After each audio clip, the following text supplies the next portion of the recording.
Assalamualaikum dan selamat sejahtera. Berjumpa lagi dengan cikgu. Kali ini cikgu bawakan bahagian 2 bagi bab 1 Matematik tingkatan 5 iaitu ubahan. Kita akan tengok lebih lanjut berkaitan dengan ubahan langsung, di mana suatu ubahan langsung diberi contoh Y berubah secara langsung dengan X boleh ditulis dalam dua keadaan ataupun dua bentuk, iaitu bentuk yang pertama menggunakan simbol berkadar langsung. Okey, yang simbol macam bentuk nombor 8 terbalik ni, nombor 8 yang tak cukup sifat ni. Ini adalah simbol berkadaran dengan Y berkadaran dengan X. Okey, ini kita panggil sebagai bentuk ataupun hubungan ubahan hubungan yang hanya berkadar langsung sahaja. Manakala bentuk yang kedua, penulisan ubahan langsung dalam bentuk persamaan. Kali ini kita tulis dalam bentuk Y sama dengan KX. Penggunaan K kat sini merupakan suatu pemalar yang bermaksud K ini boleh mewakili sebarang nilai, sebarang nombor. Dalam pengiraan kita nanti, kita akan tengok K ini berubah ataupun bergantung kepada nilai Y ataupun nilai X. Okey, dekat sini cikgu sertakan juga tip Bestari yang diambil daripada buku teks. Okey, nanti para pelajar bolehlah baca tip-tip ini dan juga pengetahuan yang perlu ada untuk tajuk ini. Kita akan tengok lebih lanjut dengan latihan yang cikgu ambil daripada latih kendiri 1.1b dari buku teks muka surat 10. Kat sini ada 9 soalan dan kita akan tengok satu persatu. Okey, soalan 1. Kat sini jadual menunjukkan nilai-nilai bagi dua pemboleh ubah X dan Y. Dan untuk soalan A, tentukan sama ada Y berubah secara langsung dengan X atau X kuasa 3. Kemudian tuliskan hubungan tersebut dalam bentuk ubahan.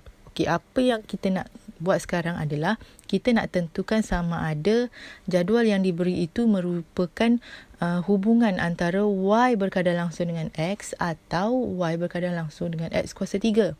Jadi dalam kes ini kita tulis dahulu hubungan ubahan bagi kedua-duanya dengan keadaan Y berkadar langsung dengan X dan juga Y berkadar langsung dengan X kuasa 3. Seterusnya kita tulis dalam bentuk persamaan pula. Maka Y sama dengan KX dan Y sama dengan KX kuasa 3. Okey, macam mana kita nak tentukan nilai K tadi, iaitu nilai pemalar. Okey, untuk kes yang pertama, K sama dengan Y per X. Manakala K yang kedua adalah Y per X kuasa 3.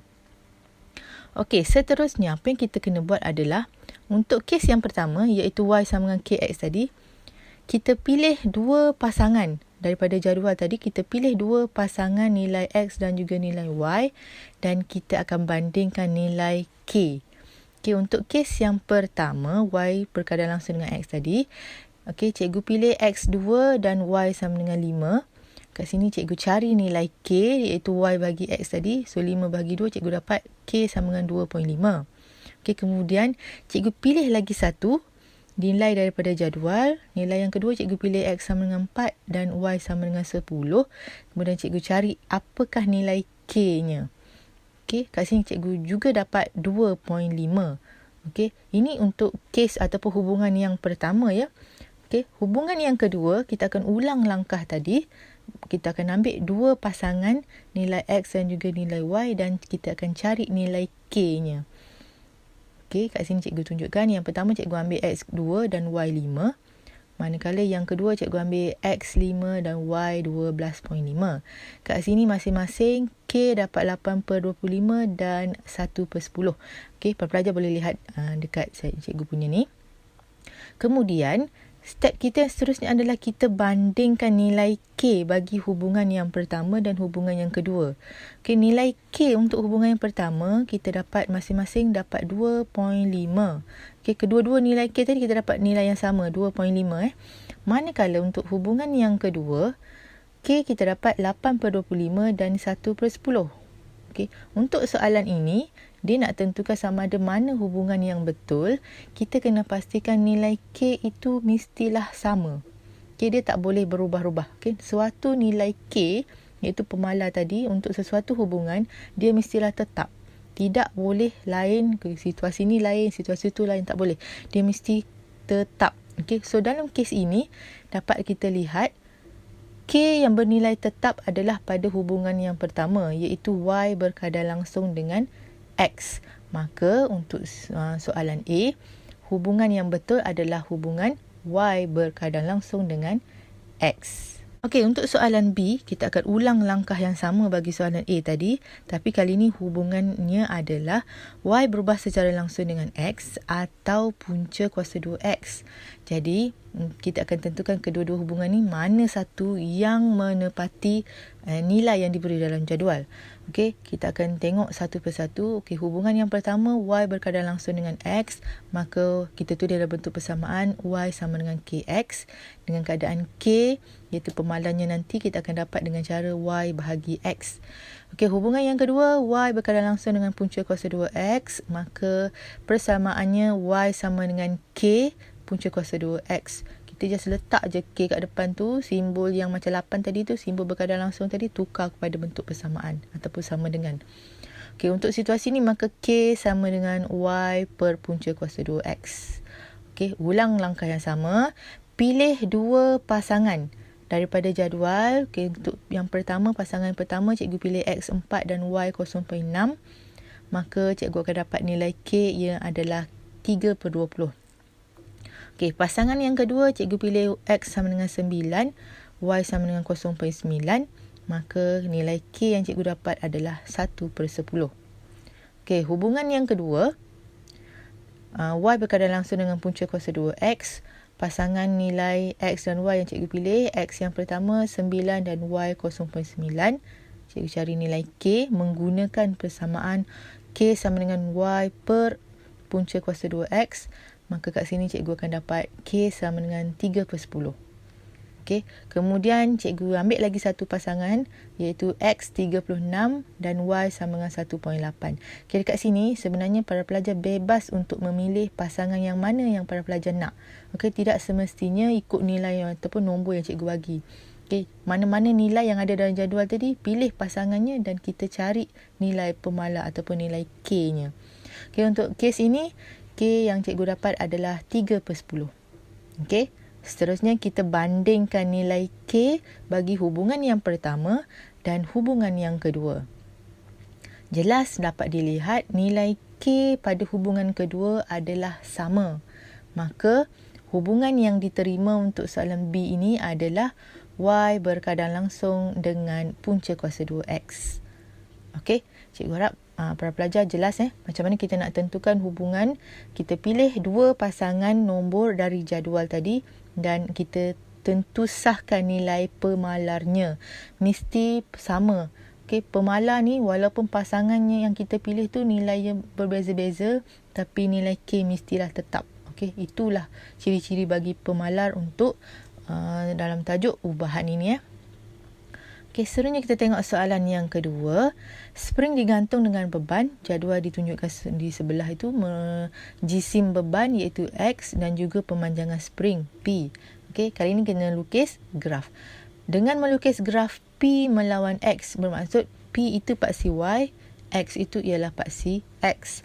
Okey, yang ini kita just bebas sahaja, lukis sahaja graf. Okey, pelajar boleh guna buku ataupun yang ada kotak-kotak tu, buku matematik tu untuk buat graf. Okey, paksi X dan juga paksi Y-nya. Kemudian kita just tulis sahaja nilai ataupun pada nilai-nilai pada paksi Y, iaitu nilai untuk P dan juga nilai untuk X.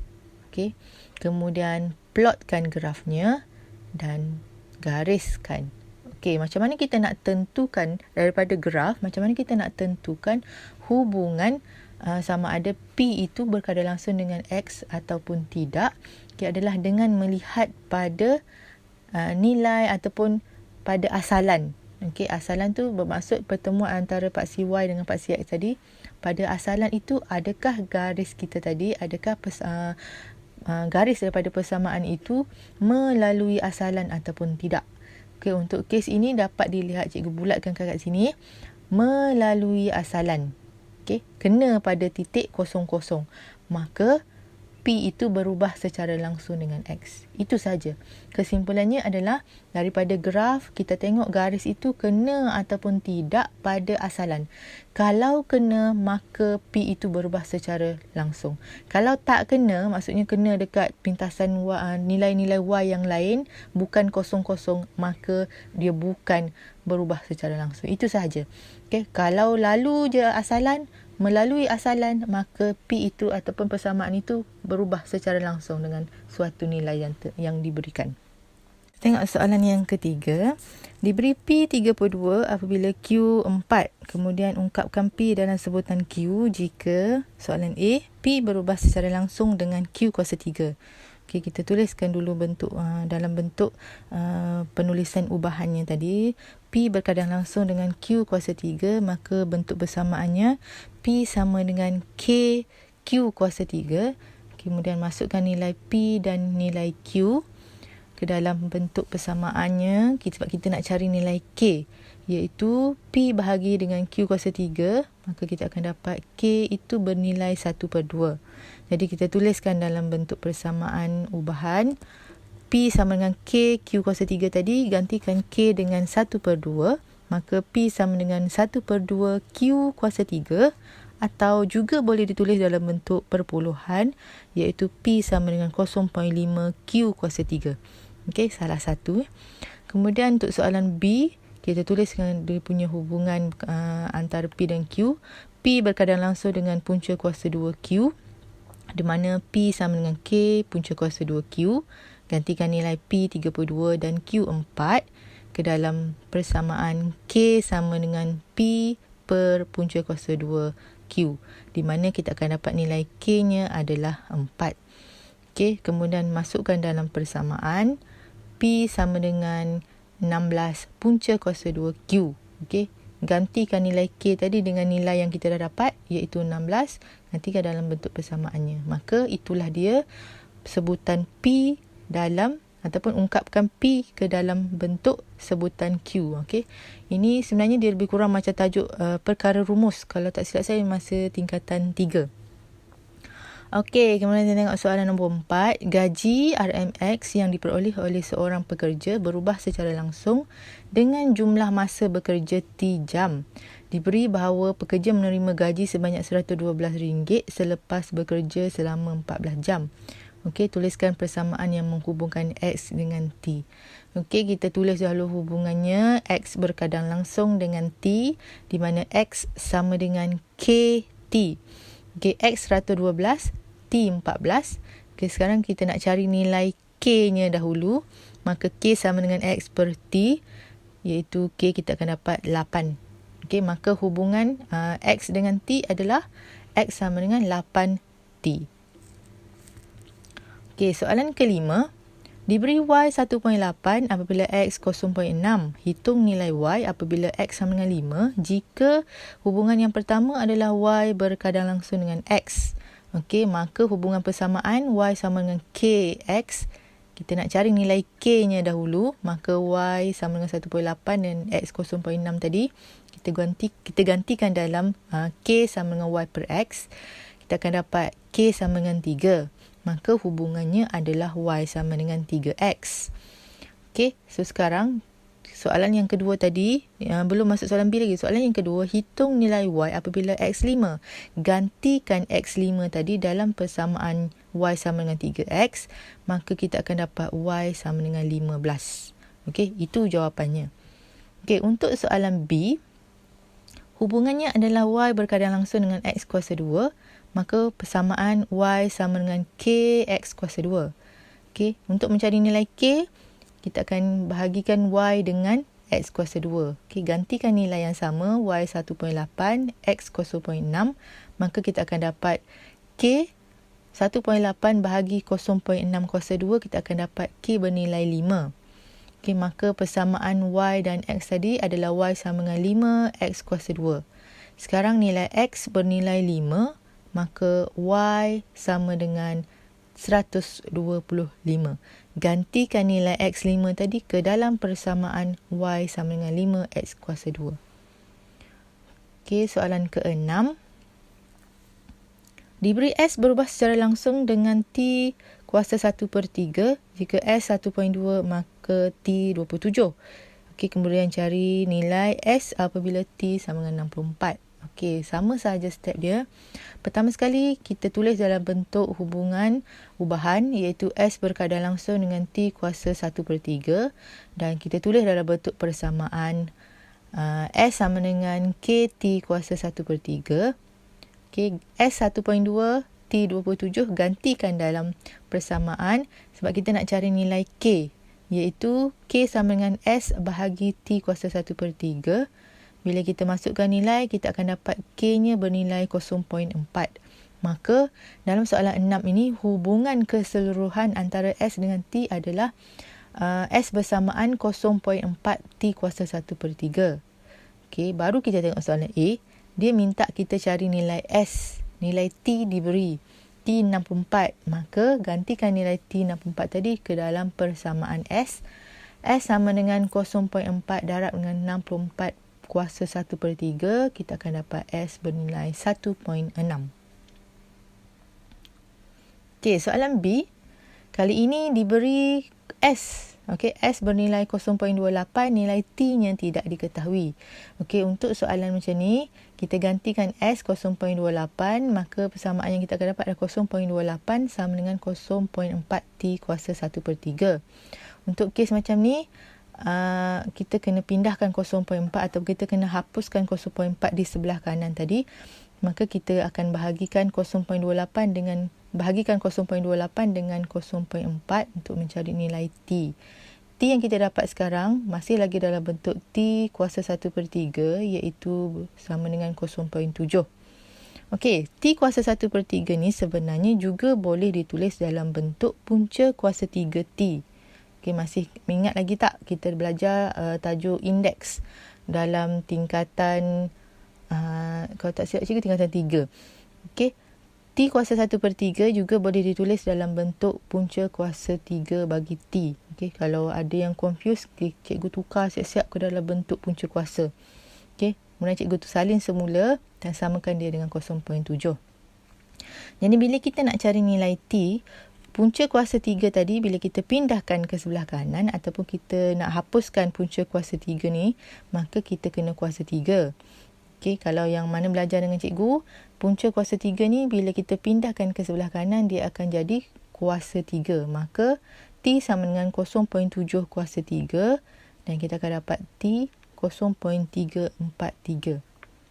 Okey, ini tekan kalkulator sedikit, kita akan dapat nilai bagi T. Okey, soalan ke-7. Bilangan patah perkataan yang ditaip ialah A oleh Saiful berubah secara langsung dengan masa menaip T minit. Jika Saiful menaip 270 patah perkataan dalam masa 6 minit, hitung masa yang digunakan olehnya untuk menaip 675 patah perkataan. Okey, kita tengok hubungan A dengan T. A berkadar langsung dengan T, maka A sama dengan KT.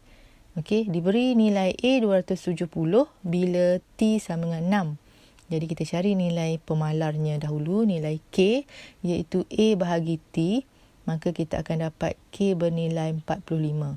Maka hubungan A dengan T adalah A sama dengan 45T. Okey, sekarang soalannya diberi A, nilai A adalah 675. Jadi apakah nilai T?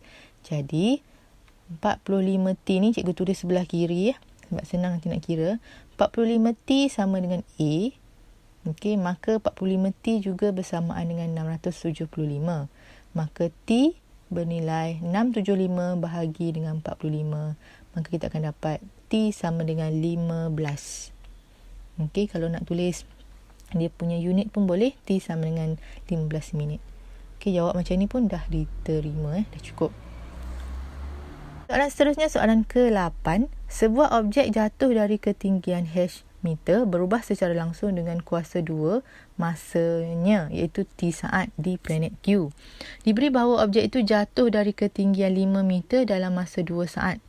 Okey, hitung masa yang diambil dalam saat oleh objek itu jatuh pada ketinggian 45 meter.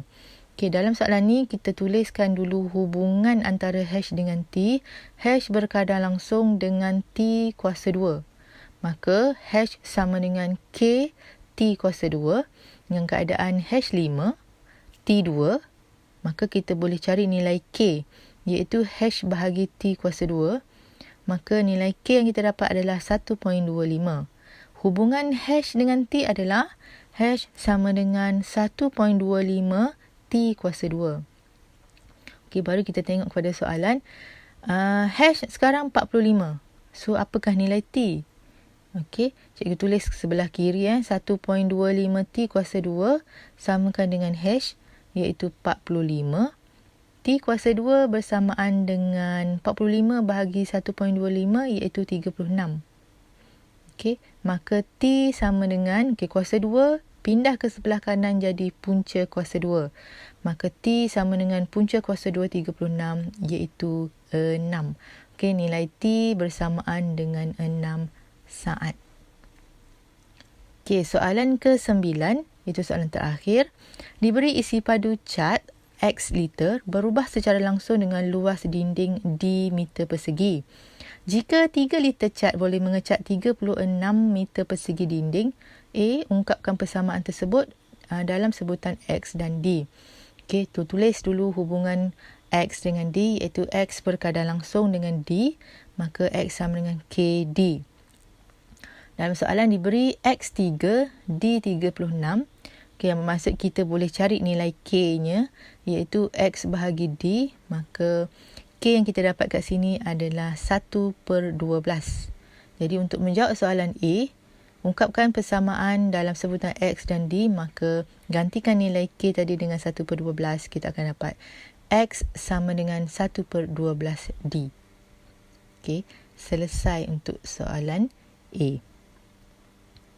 Okey, untuk soalan B, hitung isi padu cat dalam liter. Okey, kat sini dia nak cari nilai X yang diperlukan untuk mengecat dinding dengan tinggi 9 meter dan lebar 5 meter. Okey, kat sini dia twist sedikit soalannya. Dia tak bagi nilai D secara direct. Dia tak bagi nilai D tu terus. Dia minta untuk kita cari nilai D-nya. D ialah luas dinding. Dinding kan berbentuk segi 4. Maka kat sini tinggi 9, lebar 5. Kita cari dahulu luas dinding, iaitu D sama dengan 45. 9 darab 5 dapat 45. Maka dengan nilai D 45 tadi, kita boleh cari nilai X dengan memasukkan nilai D 45 ke dalam bentuk persamaannya. X sama dengan 1/12 D, maka 1/12 darab 45. Kita akan dapat X bernilai 3.75 liter. Okey, kat sini kita dapatkan dahulu nilai-nilai yang diperlukan, kemudian masukkan dalam persamaan. Okey, paling penting cari dahulu nilai K-nya berdasarkan kepada pasangan yang diberi pada kita dalam soalan.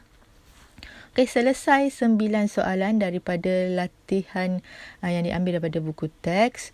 Cikgu harap dia dapat membantu para pelajar, khususnya yang sedang belajar di rumah sana. Okey, sekian. Terima kasih kerana menonton. Sehingga kita berjumpa lagi. Bye.